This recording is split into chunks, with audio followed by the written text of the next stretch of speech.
Ο Φώτης τώρα ανανεώνει την επίδεση. Μπροστά για τον Αγκοτάκη. Μεγάλη ευκαιρία για την ομάδα μας. Το σουτ, χαμένη ευκαιρία μόλις στα 30 δευτερόλεπτα. Αλλά ο goalkeeper να τον νικάει. Ο μακεδονικός ασκού θέλει να απαντήσει τώρα στη φάση που είχε προηγουμένως ο Αγκοτάκης. Το σουτ πάνω στο Μοιρασί. Αγκοτάκης θα βάλει το σώμα του. Πολύ ωραίο ο Αγκοτάκης. Για να δούμε, Αγκοτάκης. Ένας ενός επιστρέφουν όμως οι παίκτες του Μακεδονικού. Βλέπει το Φώτη από την άλλη μεριά. Ο Φώτης, όχι!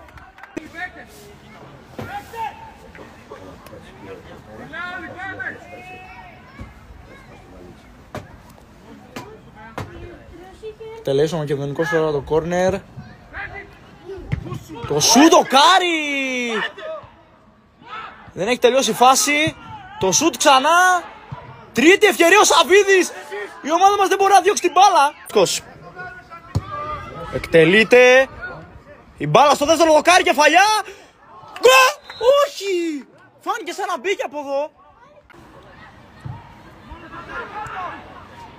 Η πάσα τώρα στο τέτα-τέτ. Το σουτ, γκολ. 1-0 ο Μακεδονικός μπροστά στο σκορ.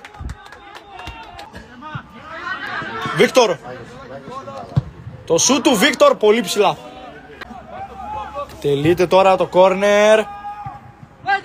Οι κόντρες στο σουτ. Όχι, ούτε εδώ δεν είναι καλό το σουτ. Μπουρλής.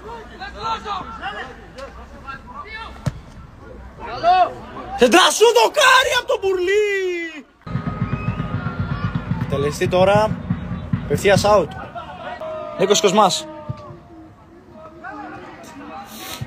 Σέντρα θα γίνει. Περνάει. Σέντρα. Η κεφαλιά, γκολ!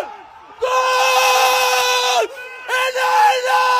Η ομάδα μας βρίσκει το γκολ της Βάρησης. Και έχουμε και 5 λεπτά ακόμα για να ανατρέψουμε το μάτς. 1-1 αυτό. Θέλαμε τον γκολ της Βάρησης και το βρίσκουμε. 1-1! Σέντρα, κεφαλιά.